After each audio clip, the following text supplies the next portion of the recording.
नमस्कार. लक्षवेधीमध्ये आपल्या सगळ्यांचं स्वागत. मी प्रसाद काथे. देशात मोठ्या प्रमाणात कोरोनाचे रुग्ण सापडत आहेत. ही आकडेवारी ज्या संख्येने वाढतीये त्यामुळे दिवसागणिक तुम्हाला मला चिंताग्रस्त होण्याची वेळ आहे. आणि यापेक्षा चिंताग्रस्त होण्याची आणखीन काही महत्त्वाची कारणं आहेत. त्यातलं एक अत्यंत महत्त्वाचं कारण असं की देशभरामध्ये कोरोना रुग्णांच्या एकूण संख्येत 40% वाटा महाराष्ट्राचा आहे. महाराष्ट्रामध्ये सर्वाधिक वाटा मुंबईचा आहे. मी आत्ता मुंबईत आहे आणि माझ्याच बरोबर असे असंख्य मुंबईकर या सर्व परिस्थितीच्या लक्षात आल्यानंतरही जीव मुठीत घेऊन मुंबईमध्ये जगतायत. दुसऱ्या बाजूला मुंबईतलं सरकार, राज्य सरकार, केंद्र सरकार कोरोनावर आपल्या पद्धतीनं ताबा मिळवल्याचा दावा करत आहे. मुंबईमध्ये तर अक्षरशः लोक इतक्या सहज पद्धतीनं फिरू लागली आहेत की जणू काही कोरोना नावाची गोष्ट मुंबईत होती की नाही हा प्रश्न पडावा. लोक मजबूर आहेत का? आणि मुळात या सर्व परिस्थितीत लोकांनी आता कोरोनाची भीती झटकून टाकायची ठरवली आहे का? जी परिस्थिती मुंबईची आहे त्याच्यापेक्षा आव्हानात्मक स्थिती पुण्यात आहे. पण नेहमीप्रमाणे उत्तर असं दिलं जात आहे की मुंबईमध्ये चाचण्याच होत नाहीयेत आणि म्हणूनच मुंबईचा कोरोनाचा आकडा प्रत्यक्षात जितका आहे तितका समोर येत नाहीये. पुण्यात चाचण्या होऊ लागल्यात म्हणून पुण्यामध्ये कोरोनाचा आकडा वाढायला लागलाय. हा सर्व इतिहास एका बाजूला, पण दुसऱ्या बाजूला कोरोनाच्या साथ प्रसाराचा मोठा कालावधी येऊ घातलेला आहे. त्यात संख्या वाढ अपेक्षित आहे आणि ही संख्या वाढ सर्व पातळ्यांवर असेल. कोरोनाची बाधा होणं, माणूस दगावणं आणि त्याचबरोबर मोठ्या प्रमाणात व्यवस्थेवर ताण येणं, या सर्व गोष्टींसाठी आपण तयार आहोत का? येत्या दिवसांमध्ये कोरोना ज्या गतीनं तुमच्या माझ्या भोवती येऊन उभा ठाकलेला असेल तो कदाचित विळखा घालण्याचा अधिक प्रयत्न करेल. त्यावेळेला आपण कसे वागणार आहोत? लोक जबाबदारीनं वागतायत का हा प्रश्न सुद्धा त्यानिमित्तानं उपस्थित होईल. त्याचवर आजची चर्चा, कोरोनाचा कहर कुणामुळे?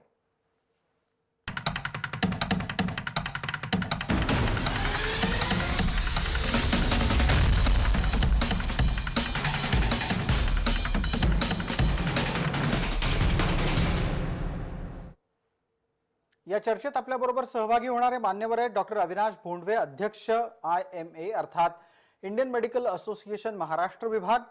आपल्या सोबत आहेत कोरोनाचे चिकित्सक आणि नागपूरमधले निष्णात तज्ज्ञ डॉक्टर समीर चौधरी. राजकीय क्षेत्रातले दोन प्रतिनिधी आपल्या सोबत आहेत, भालचंद्र शिरसाट, प्रवक्ता भारतीय जनता पार्टी, तसंच सूरज चव्हाण, प्रवक्ता राष्ट्रवादी काँग्रेस. सूरज चव्हाण हे राष्ट्रवादी युवक काँग्रेसचे प्रमुखही आहेत. सर्व मान्यवरांचं या चर्चेमध्ये स्वागत करूया. आणि पहिला प्रश्न थेट अविनाश भोंडवे यांच्यासाठी.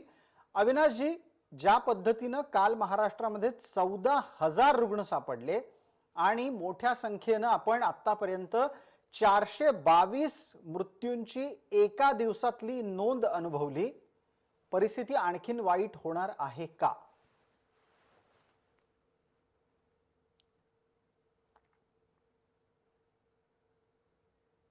परिस्थिती अजूनही वाईट होऊ शकते, कारण आता आपण कोरोनाच्या साथीच्या तिसऱ्या टप्प्यात आहोत. अजूनही आपलं भारत सरकार आणि राज्य सरकार मान्य करत नाही की आपण साथीच्या तिसऱ्या टप्प्यात आहोत. ते म्हणतात दुसऱ्या टप्प्यातच आहोत. आणि या साथीच्या तिसऱ्या टप्प्यामध्ये रुग्णांची वाढ, रुग्णसंख्येची वाढ ही अशीच वेगाने होत असते आणि एक प्रकारचा समूह संसर्ग असावा अशा प्रकारची शंका आम्ही उपस्थित केली होती. कारण आजही ते जे कोणी बाधित रुग्ण निघतात त्यांचे कॉन्टॅक्ट ट्रेसिंग होऊ शकत नाहीये. त्यांना नक्की कोणापासून झालंय हे आपल्याला कळत नाहीये. आणि असं करत करत आता भारतातली, महाराष्ट्रातली ही कोरोनाची साथ आहे ही शिखराकडे चालली आहे, पीक पॉइंटकडे चाललेली आहे. आणि हे निश्चितच आहे की काही दिवसातच हे शिखर गाठलं जाईल आणि त्यावेळेला अजूनही याप्रमाणे आपल्याला साथीच्या हे जे काही संख्या आहे रुग्णांची ही वाढत जाणार आहे. या सगळ्याला कारण तुम्ही म्हणालात तसं एका बाजूनी जनता पण आहे, एका बाजूनी सरकार पण आहे. आजही आपण प्रातिनिधिक आपले जे प्रतिबंधक उपाय आहेत ते पाळत नाहीये. जनतेमध्ये टेस्टिंगसाठी ते पुढे येत नाहीयेत, कॉन्टॅक्ट ट्रेसिंगसाठी जनता पुढे येत नाहीये. आणि सर्वात महत्वाचं म्हणजे आत्ता जो वेग आहे किंवा आत्ता जो प्रसार आहे हा महाराष्ट्रातल्या ग्रामीण भागांमध्ये सुद्धा जास्ती वाढत चाललेला आहे. आणि त्याचं एक कारण म्हणजे की प्राथमिक लक्षणांकडे दुर्लक्ष केलं जातं, त्याच्यामुळे अधिक गंभीर रुग्ण येत आहेत. सरकारच्या बाजूने तुम्ही म्हणालात तर लॉकडाऊन शिथिल केल्यानंतर आज प्रशासनाचं जे काही त्याच्यावर लोकांवर जे नियंत्रण पाहिजे ते दिसत नाहीये. आज पुन्हा प्रत्येक ठिकाणी पुण्या मुंबई सारख्या शहरामध्ये प्रचंड गर्दी होतीये. आज तुम्ही आता गणपतीच्या खरेदीची गर्दी बघा, मंडईमधल्या खरेदीची गर्दी बघा. लोक मास्क न लावता ठिकठिकाणी हिंडतात आणि त्यांना कुठलीही कारवाई होत नाहीये. अगदी. आणि त्याचप्रमाणे टेस्टिंग वाढलंय हे बरोबर आहे, परंतु कॉन्टॅक्ट ट्रेसिंग जे आहे ते पुरेसं होत नाही. आजही एका रुग्णाचे फक्त 2 किंवा 3च कॉन्टॅक्ट ट्रेस केले जात आहेत आणि त्याच्यामुळं ही संख्या जितकी वाढायला पाहिजे त्यापेक्षाही लक्षात येत नाही. आता याच्यात अविनाश बोंडवे, मी हा एक महत्त्वाचा मुद्दा घेऊन पटकन पुढे जातोय. सूरज चव्हाण आपल्या बरोबर आहेत, सत्ताधारी गटाचे आत्ताचे या घडीचे प्रतिनिधी आहेत ते. सूरज चव्हाण, लोकांच्या कडूनही मोठ्या प्रमाणात अपेक्षा आहेत. राज्य सरकारला कोणताही दोष देण्याच्या आधी लोकांची जबाबदारी त्यांच्यापर्यंत पोहोचवायला आपण यशस्वी ठरलो आहोत का? लोकांनी त्यांची जबाबदारी पाळायलाच हवी हे त्यांना सक्षमपणे कसं पटवून देता येईल? प्रसादजी, अनेक माध्यमाच्या रूपाने जनजागृती करण्याचं काम महाराष्ट्र सरकारने केलेलं आहे. महाराष्ट्र सरकारने नाही तर आपल्या सेंट्रल गव्हर्नमेंटने सुद्धा अनेक माध्यमातून जनजागृती करत आहेत. आपण साधा फोन जरी लावला तरी फोन लावल्याच्या नंतर आपल्याला इन्स्ट्रक्शन येतात की आपण कोरोनाच्या बाबतीत काळजी घ्यावी, सोशल डिस्टन्सिंग पाळावं, गरज असेल तरच घराच्या बाहेर पडावे. अशा पद्धतीचे फोन लावल्याच्या नंतर तुम्हाला मेसेजेस येतात किंवा टीव्हीच्या माध्यमातून आपल्या चॅनलच्या माध्यमातून लोकांना अवेअरनेस केलं जातं, सोशल मीडियाच्या माध्यमातून लोकांना अवेअरनेस केलं जातं. पण हे जनजागृती करत असताना काही ठिकाणी असं घडतंय की लोक गेली 4-5 महिने झाले सातत्याने घरात बसून आहेत. कुठेतरी जीवावर काय दगड ठेवून ते लोक घराच्या बाहेर पडण्याचं काम करत आहेत. मला वाटतंय ज्या पद्धतीनं आपण जनजागृती करतोय, सोशल मीडिया असेल किंवा कुठलंही माध्यम असेल, रेडिओच्या माध्यमातून असतील, सगळ्या माध्यमातून आज शासन, महाराष्ट्र शासन असेल किंवा भारत सरकार असेल, हे दोन्ही यशस्वी ठरलेले आहेत. कुठेतरी लोक या जी काही जनजागृती करते त्या गोष्टीला सिरियस न घेता स्वतःच्या जीवावर. पण मग सूरज चव्हाण, आपण असं म्हणताय की लोक सिरियस घेत नाहीत एखाद्या गोष्टीला. दुसऱ्या बाजूला ही गोष्ट सुद्धा तुम्ही जी मांडली ती खरी आहे की 4 ते 5 महिने लोक घरात बसली आहेत. 2 प्रकारे त्यांच्यावर परिणाम झालाय. पहिला परिणाम हा निश्चित त्यांच्या रोजगाराचा आहे, दुसरा परिणाम कोंडवाड्यात अडकल्याच्या मानसिकतेचा आहे. या दोन्हीतून त्यांना बाहेर यायचं आहे, रोजगाराच्या संधी शोधायच्या आहेत आणि दुसऱ्या बाजूला घरातून बाहेर पडून एक मोकळा श्वास घ्यायचा आहे. पण हे करत असताना त्यांनी जबाबदारीचं भान बाळावं, ही अपेक्षा राज्य सरकारकडून त्यांच्यापर्यंत यशस्वीरित्या पोहोचली आहे का? नक्कीच. मी आपल्याला सांगू इच्छितो की आता ह्या कोरोनाच्या पार्श्वभूमीनंतर लोकांच्या पुढे अनेक आव्हाने उभे राहिलेले आहेत. पहिलं आव्हान आहे तो रोजगाराचं. दुसरं आव्हान त्यांचं जे काही बजेटचं असतं, आर्थिक बजेट कोलमडलेलं आहे. अशा पद्धतीने लोक सध्या इतक्या मानसिक त्रासामध्ये आहेत आणि मला वाटतं कुठंतरी सरकारमधून वेगवेगळ्या रूपाने लोकांना आपण मदत करतो, जनजागृती करतो. जरी बाहेर गेला तरी सोशल डिस्टन्सिंगचे नियम पाळा, मास्क वापरा, सॅनिटायझरचा वापर करा. हे आपण तुम्ही कुठल्याही नाक्यावर जरी थांबलात तरी तुम्हाला ती जाहिरात दिसेल. महानगरपालिकेच्या, नगरपालिकेच्या, पंचायत समितीच्या, जिल्हा परिषद गट असतील, ग्रामपंचायत असेल, ह्या सगळ्या माध्यमातून एक प्रश्न मध्ये मी आपल्याला विचारतो, आपल्याला आता यानंतर इतर मान्यवरांना चर्चेत घ्यायचं. सूरज चव्हाण, सणांचे दिवस यायच्या आधी तुम्हाला असं वाटत नाही की तुमच्या शीर्षस्थ नेतृत्वाचं फेसबुक लाईव्ह गरजेचं होतं लोकांना धीर देण्यासाठी? अनेक माध्यमातून मला वाटतं लोकांना धीर तर अनेक वेळा दिलेले. नुसतं सण आलेत म्हणून धीर देणं गरजेचं नाही, तरी संकट आलंय म्हणून आपण धीर लोकांना देतोय. नुसतं सणापुरतं आपल्याला धीर नाही द्यायचंय. तर या कोविडची परिस्थिती जोपर्यंत आपण झिरो बजेटवर ह्याच्यावरती येत नाही, झिरो संख्येवरती येत नाही कोविड पेशंट, आपलं टार्गेट आहे की महाराष्ट्र हा कोरोना मुक्त व्हावा. आणि जोपर्यंत येत नाही त्यावेळी अनेक वेळा आपण लोकांना धीर, वेगवेगळ्या माध्यमातून धीर द्यायचं काम केलेलं आहे. संकट कसलं तरी आलं तरी त्यांना वेगवेगळ्या माध्यमातून धीर गेलेला आहे. आमच्या बर, पक्षाच्या सूरज चव्हाण, माध्यमातून दिलेला आहे, सरकारच्या पुढचा प्रश्न माध्यमातून घेतोय दिलेला मी. आहे. आपल्यासोबत डॉक्टर समीर चौधरी आहेत. डॉक्टर समीर चौधरी, राज्याच्या महत्वाच्या राजकीय नेतृत्वाकडून यापूर्वी फेसबुक लाईव्ह वारंवार करत कोरोनाच्या संदर्भातली विविध माहिती दिली जात होती, लोकांना धीर देण्याचा प्रयत्न केला जात होता. आत्ताच्या घडीला सूरज चव्हाण असं म्हणतायत की केवळ सण आलेत म्हणून धीर देण्याची गरज नाही, सर्वसाधारणपणे धीर देण्याचं काम चाललेलं आहे. नागपुरातली परिस्थिती काय आहे? लोक आत्ताच्या घडीला राज्य सरकारच्या कडून परिस्थिती नियंत्रणात असल्याच्या दाव्याला स्वीकारायला तयार आहेत का?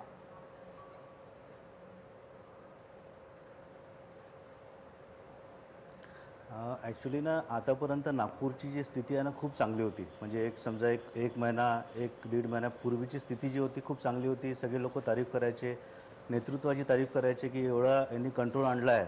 पण सडनली मागच्या महिन्यापासून इथे रुग्ण वाढायला लागले. म्हणजे आजच्या स्थितीत अशी परिस्थिती आहे की रोजचे 1000 कमीत कमी रुग्ण आढळतात आणि एक 40 ते 50 लोक रोज मृत्युमुखी पडून राहिले आहे डिसीजमध्ये. तुम्ही जे म्हणता जनजागृती जे आहे ते कंटिन्युअस म्हणजे लाऊडस्पीकरवर सकाळी सुरू आहेत. काय प्रिकॉशन्स घ्यायचे जनतांनी?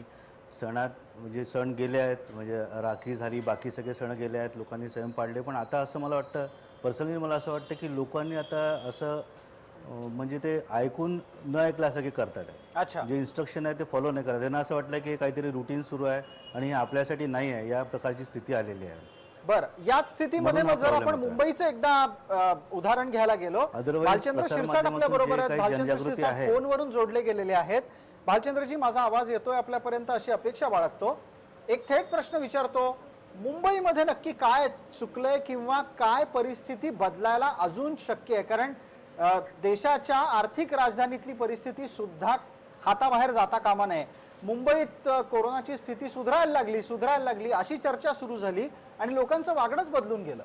या सर्व परिस्थितीवर फेसबुक लाईव्हच्या माध्यमातून नियंत्रण आणता येऊ शकतं, लोकांना धीर दिला जाऊ शकतो, लोकांशी संवाद नेतृत्वाकडून अपेक्षित केला जाऊ शकतो. तुम्ही घ्या खबरदारी, आम्ही घेतो जबाबदारी म्हणून चालणार नाही. लोकांनी किती खबरदारी घेतली आणि तुम्ही पूर्ण लॉकडाऊन जरी केलात तरी दुधाच्या पिशवीतून करोना घरात जाऊ शकतो. भाजी मार्केट तुम्ही 3 तास उघडं ठेवलं, सगळे लोक तिकडे येणार.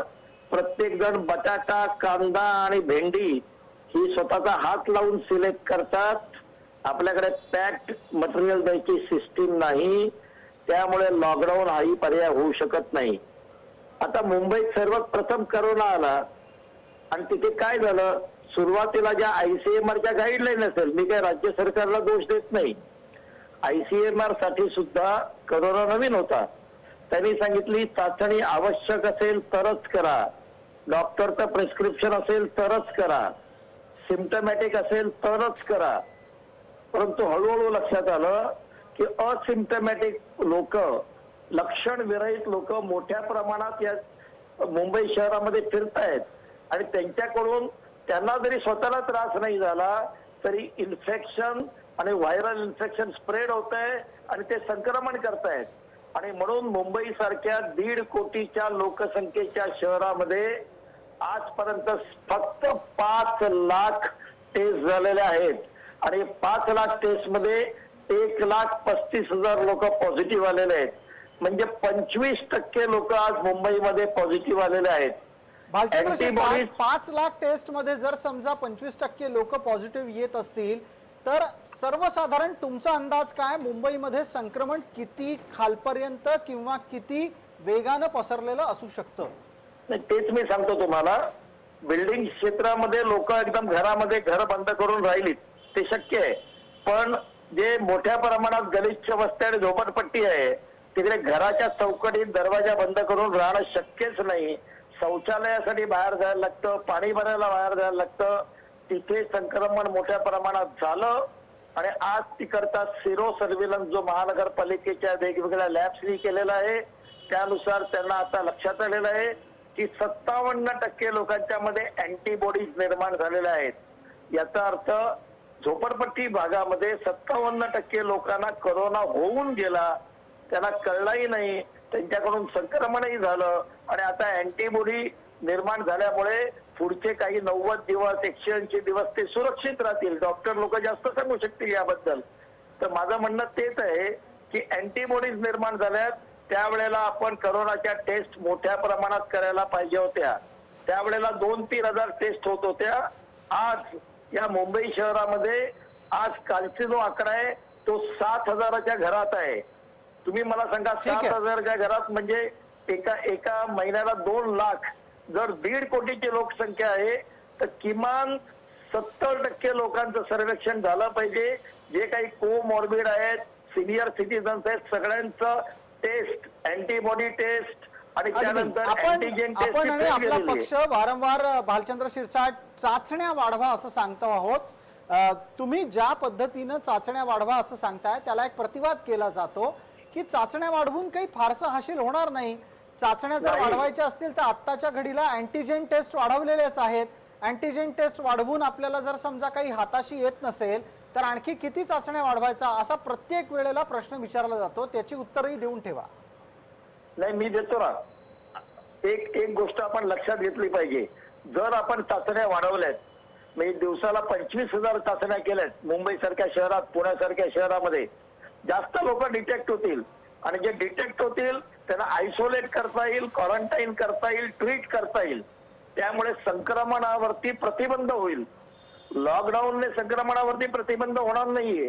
जे संक्रमित आहेत त्यांना आयसोलेट करणं आणि त्याला ताबडतोब त्याला ट्रीट करणं आणि इतर लोकांना संक्रमणापासून वाचवणं. त्यामुळे चाचण्या हे एकमेव मार्ग आहे. जे संक्रमित झालेले आहेत, ज्यांना भालचंद्र त्रास शिरसाट, हा एक होतोय, महत्वाचा मुद्दा आपण चर्चेमध्ये आणलात. याच्यावरचं राजकीय उत्तर सूरज चव्हाण देऊ शकतील, पण त्यांच्याकडे तात्काळ जाण्याऐवजी मी याच्यात एक आणखीन वैद्यकीय मुद्दा जोडू इच्छितो आणि म्हणून डॉक्टर अविनाश भोंडवे यांना विचारतोय. अविनाश भोंडवे, लॉकडाऊन पर्याय नाही इथपर्यंत आता जर राजकीय लोकांची भूमिका पोहोचत असेल आणि चाचण्या वाढवा, रुग्ण शोधा, रुग्णाचं अलगीकरण विलगीकरण करा आणि हा रोग ताब्यात ठेवा, यापर्यंत ही चर्चा येऊन ठेपली आहे. ह्याच चर्चेचा मार्ग आणि उपचारांचा मार्ग बरोबर आहे का? डॉक्टर अविनाश भोंडवे.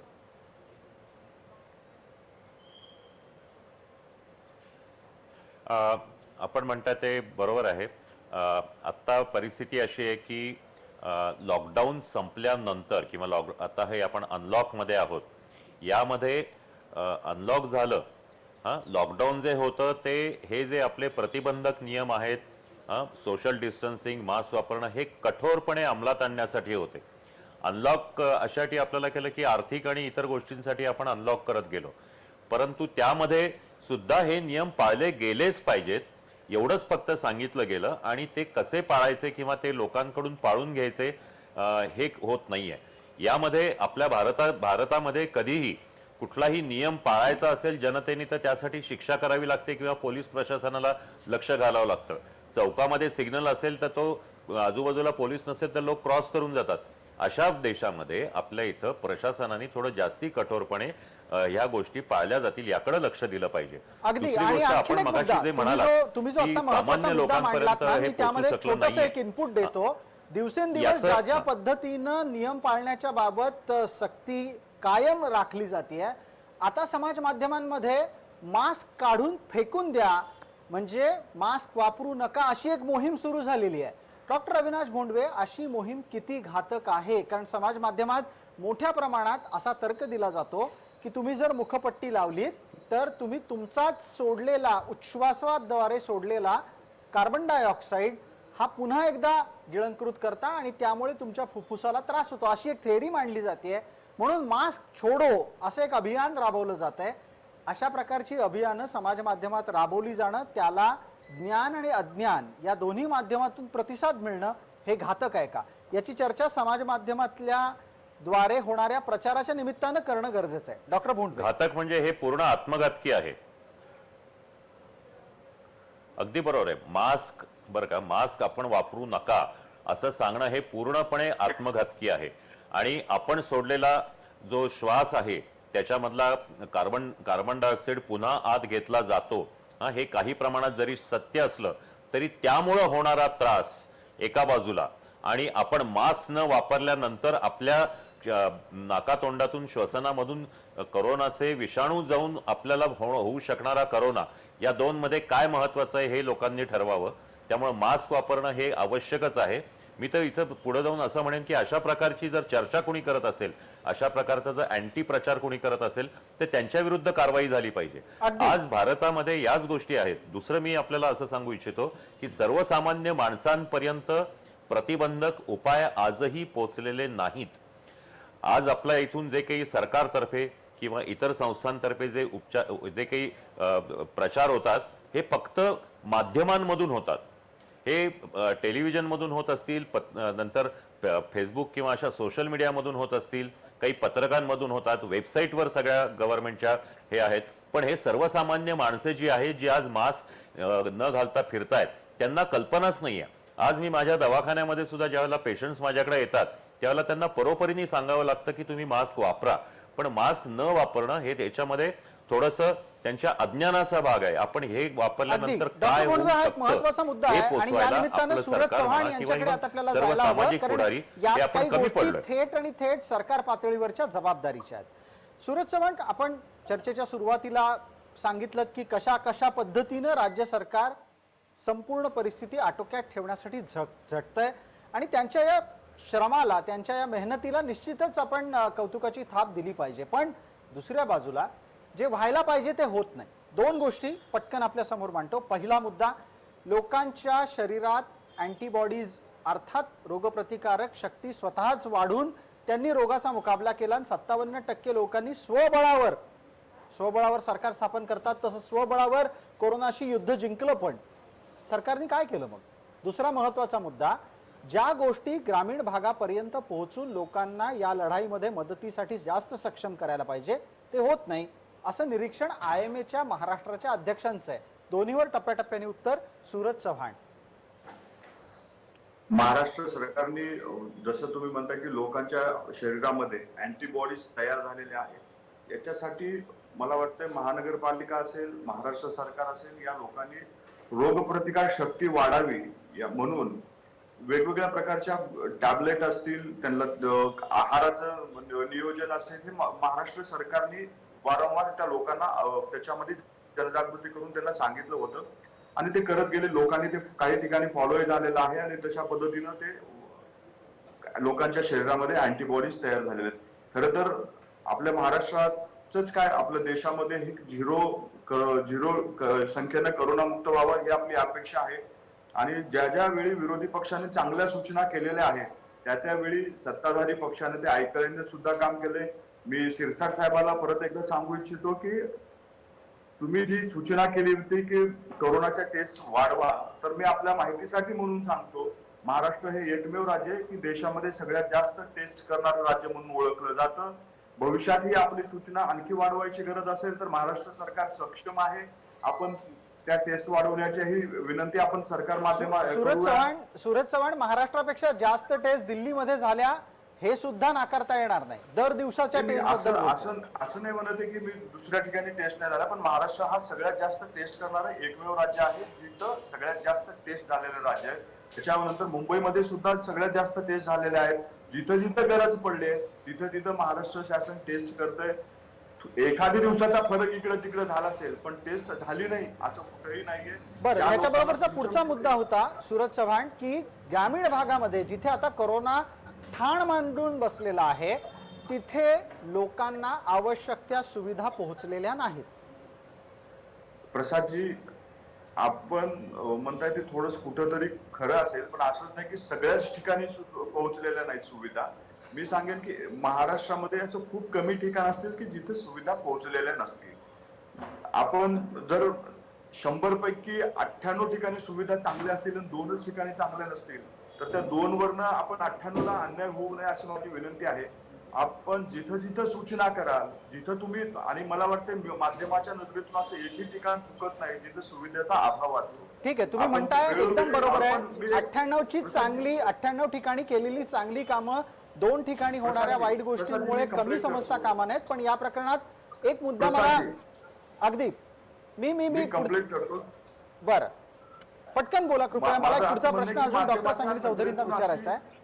माध्यमाच्या नजरेतून असं एकही घटना चुकत नाही. आपण लोक सरकारपेक्षा अति दक्षतेने काम करताय, त्याबद्दल आम्हाला तुमचा अभिमानही आहे. आणि तुमच्या नजरेतून अशी कुठलीही गोष्ट चुकत नाही. मला वाटतं एखाद्या 2 घटना जर घडल्या असतील तर आपण बाकीच्या ठिकाणी सरकार असेल, त्या ठिकाणचे आरोग्य अधिकारी असतील किंवा इतर कर्मचाऱ्यांनी जे काम केलं त्यांच्या कामावरती आपण प्रश्नचिन्ह निर्माण करू नये. नाही कोरोना तसं योद्धा प्रश्नचिन्ह होत नाहीये, पण कसं आहे, जिथे जिथे अडचणी आहेत त्या गोष्टी प्रामुख्यानं समोर यायला हव्या. डॉक्टर समीर चौधरी आहेत आपल्यासोबत.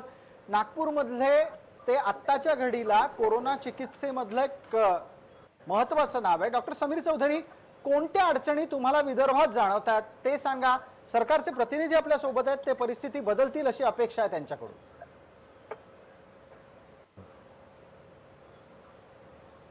बरं, तुमची परवानगी असेल तर एक 2 गोष्टीला मी पहिले चर्चा करतो. एक तर जे डिस्कशन झालं की टेस्टिंग आपल्या महाराष्ट्रामध्ये वाढलं आहे. टेस्टिंग तर वाढायला हवं हे मान्य आहे, पण अँटीजन टेस्टिंग आहे ना, ती फुल प्रूफ टेस्ट नाही आहे. अँटीजन टेस्टिंग त्याच्यात बरेचसे प्रॉब्लेम्स येतात. म्हणजे सिंपल शब्दात सांगायचं म्हणजे जर टेस्ट पॉझिटिव्ह असेल तर आपण एक गृहीत धरू शकतो की रुग्ण पॉझिटिव्ह आहे, पण ते निगेटिव्ह असेल तर जरुरी नाही आहे की तो निगेटिव्ह आहे. आपल्याला RT-PCR करणं त्याच्यानंतर पण गरजेचे आहे. ठीक आहे. आणि दुसरा होता एक मुद्दा मास्क घालण्याचा. जे लोकांमध्ये गैरसमज आहे की मास्क घालायला नाही पाहिजे किंवा बहिष्कार करायला पाहिजे, ते एकदम चुकीचं आहे. कार्बन डायऑक्साईड जरी पेशंटने घेतला, आम्ही स्वतः टेस्ट करून पाहिला आहे पल्स ऑक्सिमीटर लावून, मास्क घातल्यानंतर आणि मास्क काढल्यानंतर जो फरक येतो तो फक्त 2 ते 3चा फरक येतो. म्हणजे जर पेशंटचा पल्स ऑक्सिमीटरमध्ये ऑक्सिजन लेवल जर 98 असेल विदाऊट मास्क, तर मास्क घातल्यावर हार्डली तो 3 किंवा 4ने कमी होतो. तर एवढा काही फरक नाही पण, आणि मास्क घालायलाच पाहिजे, ते अत्यंत गरजेचं आहे. अगदी. दुसरा म्हणजे मी आता तुम्ही जे म्हणता ती अडचणी काय येतात आम्हाला, तर मी कसं आहे प्रायव्हेट क्षेत्रात काम करतो. तर प्रायव्हेट हॉस्पिटलमध्ये जे मेन अडचणी येऊन राहिल्या, जे लोकांमध्ये गैरसमज आहे, सगळ्यात मोठा गैरसमज आहे की गव्हर्नमेंटनी आम्हाला ट्रीटमेंट जी आहे टोटली फ्री केलेली आहे आणि government will pay for our charges. हे टोटली चुकीचं आहे. म्हणजे ते स्लॅब्स जे बनवले आहेत, जो स्लॅब्स होते ते 4,000 पर डे, 7,500 पर डे आणि 9,500 पर डे, असे 30 स्लॅब्स बनवतात. त्याच्यापैकी 4,000 जो आहे तो आता कट केला आहे. कारण असिम्प्टोमॅटिक वाईल्डली असिम्प्टोमॅटिक पेशंट्स जे आहेत त्यांना सरकार म्हणते की तुम्ही घरी राहायचं, हॉस्पिटलमध्ये ॲडमिट करण्याची परवानगीच नाही त्यांना. मग उरले 2, मॉडरेट कॅटेगरी आणि सिव्हिअर कॅटेगरी. तर मॉडरेट आम्हाला जो अनुभव आला त्याच्यामध्ये सरकारतर्फे आम्हाला जो हॉस्पिटल चार्ज मिळतो तो आहे 7,500 रुपये. त्याच्यामध्ये तुम्हाला स्टे, रुग्णाचे पूर्ण जेवण म्हणजे नाश्ता, लंच, डिनर सगळं, प्लस जे बेसिक मेडिसिन्स आहे, झिंक, विटॅमिन, फक्त बेसिक मेडिसिन्स आहेत अवेलेबल आहे, आणि कन्सल्टंटचं व्हिजिट आहे. बाकीचे महागडे इंजेक्शन्स आहे किंवा जे एक्स्ट्रा तुम्हाला पेशंट जो आपण पेशंटसाठी जो PPE वापरतो हे सगळे त्याच्यामध्ये इन्क्लुडेड नाही आहे. आणि सरकार तुम्हाला पैसे पण देणार नाही. हे लोकांची गैरसमज. सगळ्यात मोठा प्रॉब्लेम आला तोच येतो की आम्हाला सरकारने पाठवलं आहे. आम्ही ML हॉस्टेलमध्ये गेलो होतो, जे सेंटर्स आहेत, हेल्पलाईन सेंटर्स, त्या सेंटर्समध्ये आम्ही जाऊन आलो. त्यांनी सांगितलं की तुम्ही ॲडमिट होऊन जा, तुमचं गव्हर्नमेंट पूर्ण खर्च करेल. तर हे जी धारणा आहे लोकांची ती हटवायला पाहिजे. अगदी बरोबर आहे. सूरज चव्हाण, या मुद्द्याला तुमच्याकडून रेशो जो आहे लक्ष दिलं जाणं खूप गरजेचं आहे. मुद्दा इथे काय उपस्थित होतोय, एका बाजूला महागडी रुग्णसेवा हा विषय असताना दुसऱ्या बाजूला त्याबद्दलचा गोंधळही खूप मोठा आहे. याबाबत तुम्हाला वाटतं की तुमच्या प्रसार माध्यमांच्या, तुमच्या यंत्रणेतून तुम्हाला याबाबत रुग्णांना अधिक स्पष्टपणे माहिती सांगणं गरजेचं आहे की खाजगी रुग्णालयात गेलात याचा अर्थ सरकारने पाठवलं असलं तरी पण सरकार तुमचे पैसे देणार नाही, हे स्पष्टपणे सरकारला सांगावं लागेल. सांगतो की महाराष्ट्र शासनाने प्रत्येक जिल्ह्यामध्ये एक वॉर रूम काढलेली आहे आणि त्या वॉर रूमला जर आपण कॉल केला किंवा तिथून सगळी डिटेल्स माहिती दिली जाते. आणि कोविड सेंटर जे स्वॅब टेस्टिंगच्या लॅब आहेत त्यांनाही एक ठराविक किंमत ठरवून दिलेली आहे की तुम्ही एवढ्याच किमतीमध्ये तुमचं स्वॅब टेस्टिंग करायचं. म्हणजे जो काही गैरकारभार होत होता त्याच्यावरती आळा बसावा म्हणून सरकारने अनेक ठिकाणी त्याला कंट्रोल आणण्यासाठी मग रॅपिड एक ते पथक नेमलं आहे की ज्या हॉस्पिटल समजा अवाढव्य बिल हे रुग्णाकडनं वसूल करत होते त्याच्यावरती कंट्रोल यावं म्हणून रॅपिड फोर्स पण त्यांनी पथक नेमलेलं आहे. प्रत्येक गोष्टीचा एक म्हणजे कार्ड ठरवून दिलेला रेड कार्ड असतो, तो आपला टेस्ट तुम्हाला स्वॅब टेस्टिंग करायचं असेल तर त्याचीही नियमावली त्यांनी बनवलेली आहे. छोटीशी गल्लत झाली आहे, छोटी गल्लत झाली आहे ती मी तुम्हाला स्पष्ट करतो. तुम्ही दरपत्रक तयार करून दिलेलं याबद्दल कोणतीही शंका नाही, लोकांना काय वाटायला लागलंय की जर त्यांची चाचणी सरकारी ठिकाणी झाली आणि त्यांना रुग्णालयात जा असं सांगितलं तर ते दरपत्रक त्यांना लागू होणार नाहीये. हा गोंधळ मिटवायची गरज आहे. प्रसादजी, हा गोंधळ आहे, त्याच्याबद्दल सूचना आम्ही मंत्री महोदयापर्यंत पोहोचू. पण तेच सांगत असताना काही हॉस्पिटल्स जाणून बुजून पेशंट गेल्याच्या नंतर त्याला पहिला प्रश्न विचारला जातो, तुझी पॉलिसी आहे का?